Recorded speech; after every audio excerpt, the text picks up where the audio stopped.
My name is Nikhil. This is Shelf-Esteem, the channel dedicated to books and all things book-related, specializing in fantasy, sci-fi, horror, historical fiction, and memoirs, but also dipping into a few other genres here and there as books from you come in, book recommendations from you, and then books that I find out that I feel like, oh, my channel has to hear about these books. So I'm a lifelong reader. I grew up reading books, and I would actually fake being sick from school so I could stay at home and read.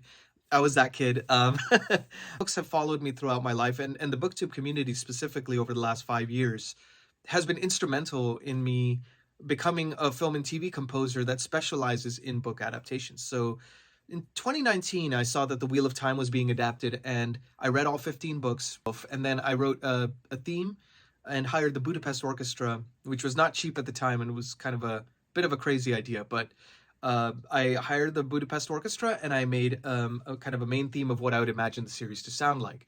Then the Twitter of Time community took it and ran with it, and it just exploded, on YouTube. And then Tor.com, the publisher of the Wheel of Time books, did an expose on it. And then Lorne Balfe, the composer of the Wheel of Time, saw it, and he hired me to help out on season 2 of the Wheel of Time, and I was also the project lead for that season. So it was really a dream come true, kind of full circle moment for me. I've also worked on his Dark Materials season 3, and then the official Lightbringer adaptation companion album.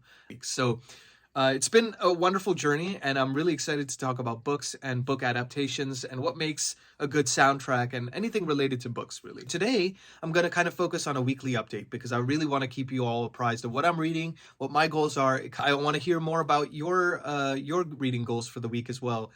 So please, hit the like button, hit the subscribe button. I'm a new channel, and I'm really looking to grow a community here with all of you. So thanks for taking the time to watch this, and without further ado, let's get into some books.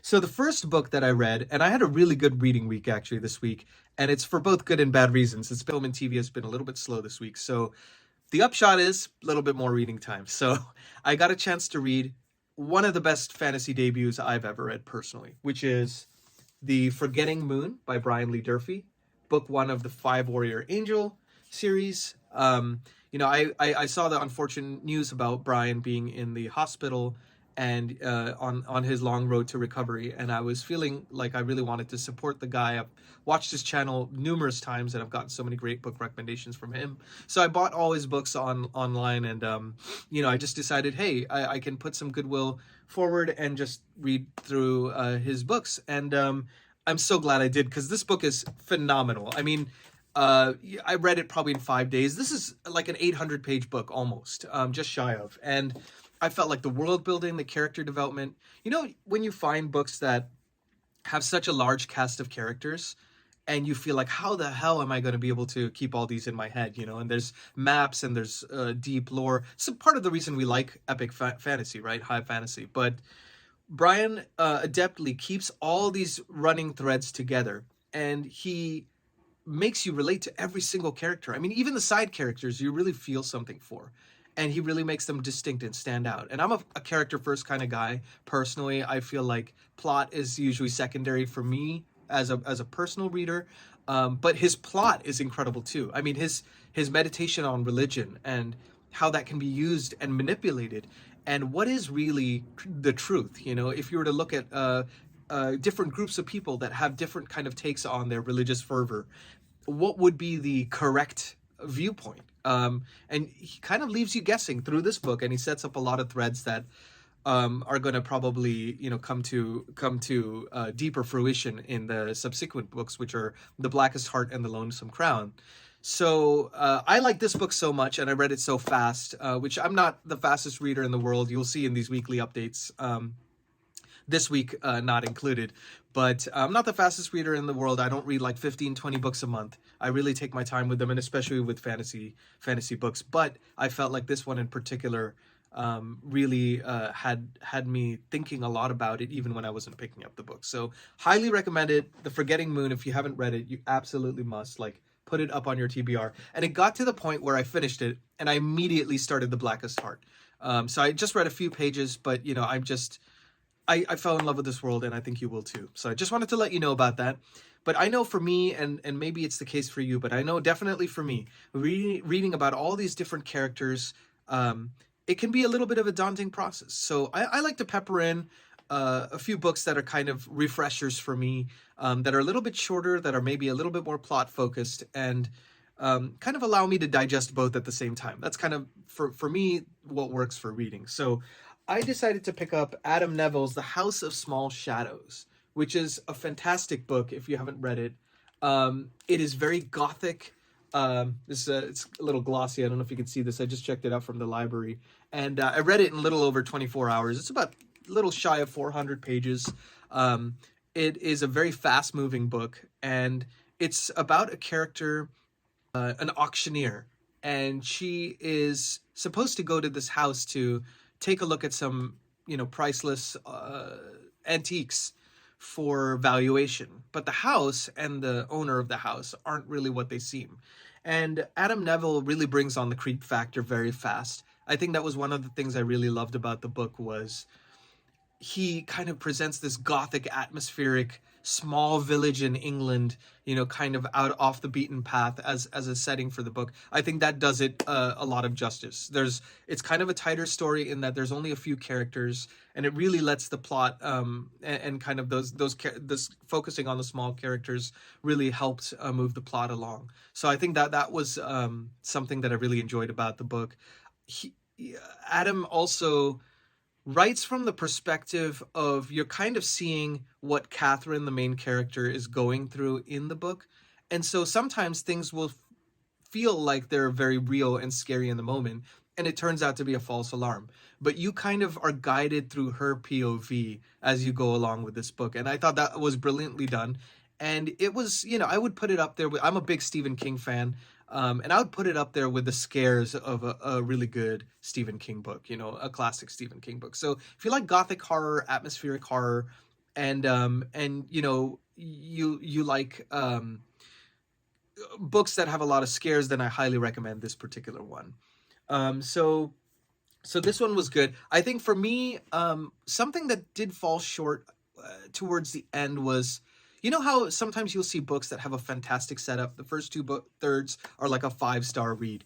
And then kind of the last third, the threads start to fall apart. I did feel like, this is my first Adam Nevill book, so I don't really know his style. And I'm definitely looking forward to picking up, I think Last Days is another book that he's written that a lot of people say is, one of his favorites. But I felt with The House of Small Shadows, he had set up this brilliant world, and I felt like the ending kind of dropped the ball a little bit. So, I would say it would be a 4-star book for me, but it could have been easily a 5-star had that last third been really good. But, your mileage may vary, and I highly recommend you pick it up, at least to get a sense of his style if you haven't, or if you've read kind of his more famous works, but you haven't read this particular one. Definitely worth checking out. And I read it in a little over 24 hours. For a slow reader like me, it had to be pretty good to read it that fast. So, and then I also ended up reading about half of this bad boy. This is a massive, massive book, over 1,000 pages. Stephen King's Under the Dome, which is an absolutely addicting book. I mean, this is riveting. I've heard a lot of things about this particular book. People say, oh, it's not quite as good as his classics and stuff. I would beg to differ. I think this is highly underrated. I mean, I'm halfway through and I just fell in love with the characters. And he, the main premise, to not spoil anything really, is like a small town, a big dome comes down, separating the town from the rest of the world. And it's kind of unknown how this happened. The government is also claiming that they don't know what happened. And that's kind of where it leaves off. But really what makes this book so visceral and horrifying is not about the supernatural element that the dome itself presents, which I think might be the place where your mind would first go. But I think what makes this so compelling is, again, a large cast of characters, but they all have their own quirks and things that, make you really relate to them. But also, it's really about the horror of what people do to each other and how we're only like a degree or two separated from an uncivilized society. You think about, like, we have such an orderly society, quote unquote, in terms of social etiquette and the way we kind of conduct ourselves in society. There's an order and a structure to it. But if something like this was to happen, how quickly could it devolve? And I think that horror of what humans do to each other, just fantastically done. I mean, really, truly a magnificent book, and I highly recommend. If you like Stephen King, or even if you don't know much of Stephen King's work and you just like big chunky books, that have great, compelling characters. Under the Dome, totally worth it. Go check it out. I'm going to probably spend the next week working on the other half of this book, because even though you fly through it, it's quite a lot to, it's a pretty formidable one, right? So I'm definitely looking forward to going through that book and finishing it off this week. And then the second book, which I am absolutely excited for, and I've been waiting for since I first heard it announced, is none other than Christopher Ruocchio's Disquiet Gods, book 6 of the Sun Eater series. If you have not read the series, I highly, highly could not recommend it more. It is my favorite ongoing sci-fi series right now. I think it's this guy, you know how, this is just kind of for people who don't know much about the Sun Eater, but you know how you read a person's first book and you go, oh, I could see where they're going with this. I want to keep reading this author because I can see, what kind of author they're going to become. Christopher Ruocchio came out as a fully formed author from the first book, Empire of Silence. And when I read that, I just completely fell in love with his world. It's set about 20,000 years into the future, and Hadrian Marlowe is a palatine, kind of a royalty, but then also an outcast. And I'm trying to figure out ways of saying this without spoiling too much, but basically the way it was pitched even by Ruocchio was, what if an Anakin Skywalker type character becoming a Darth Vader was the right decision for the good of mankind? That was an automatic, I have to check this out. I heard about it from Mike's book reviews, so shout out to you, Mike, for yet another TBR buster. But, I read these very fast as they were coming out, starting with Demon in White, and then just kind of going through each one the day of each release. So I've been absolutely loving the ride. And this book promises to be one of his best from what I've heard from early reviewers. So I am super excited to check this out. And I think I'm going to try to probably finish Under the Dome in the next few days so that I can devote all my time to Christopher Ruocchio.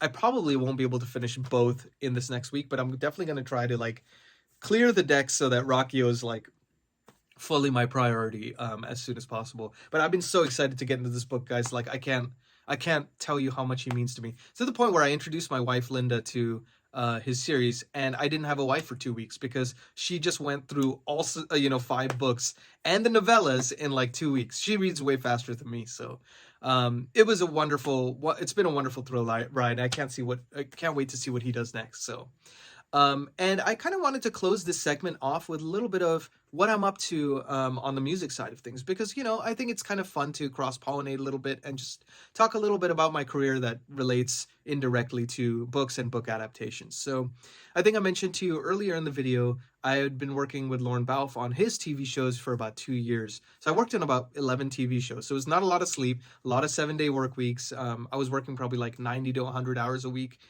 on the regular. So yeah, it was pretty intense, but I made it through with my sanity somewhat intact. And now I've been kind of going off as an independent. And so I've been pitching for, various adaptations and things like that. More on that in a future video. But things have been a little bit slow. I will say I was very excited for a docuseries on this boxing, kind of a boxing docuseries called Stable, which is released on BBC channel, that just came out about a week ago. So it was really nice. I got a chance to do a bunch of music and arrangements for that through Lorne Balfe's company, 14th Street Music. So it was a blast working on that, and that came out last week. But yeah, it's been a little bit of a slow time because I think, with the writer's strike, I think some of you may have heard of last year, things had still kept going in post-production, which is where composing is. Oftentimes there's things that had already been filmed by the time the writer's strike happened, so they're still going down the pipeline towards distribution, right? So, we still were quite busy last year, but then kind of the tail end of the year, those things started to dry up. So now the writer's strike is over, but people are worried about the next set of strikes and negotiations that could happen. So people are a little bit afraid to green light things, and especially expensive things like fantasy sci-fi adaptations. So it's a little bit of a tough sell, I think, financially for a lot of studios right now. And so, the industry has slowed down quite a bit. And I think one of the other concerns for a lot of people is AI. And, I don't know if any of you saw this, but there was a couple of platforms that had released some AI music creation software that allows anybody with a prompt to create a piece of music. And they'd gotten quite good. Fortunately for some, unfortunately for us, of course. But it kind of puts the composing as a career, as a highlighted question mark, right? Like, what's that going to look like? Will this become a tool? Will this become a replacement strategy? So I think a lot of people are living in fear right now about that. So it's an interesting time for the industry. I will keep you all updated as I find out more on how that may relate to book adaptations and the music that is created for them. So I just wanted to kind of leave that in there for you. But I would love to know what are you reading this week? What did you read last week? What really resonated with you? I want this to be a community that we can all kind of benefit from, that we can all get book recommendations from each other, and we can enjoy our passion of reading together. So please leave it in the comments, like and subscribe if you haven't, and thank you so much for checking out my little channel here on this corner of the internet, and looking forward to seeing you on the next one. All right, until then, take care of yourselves and take care of each other. Thank you so much.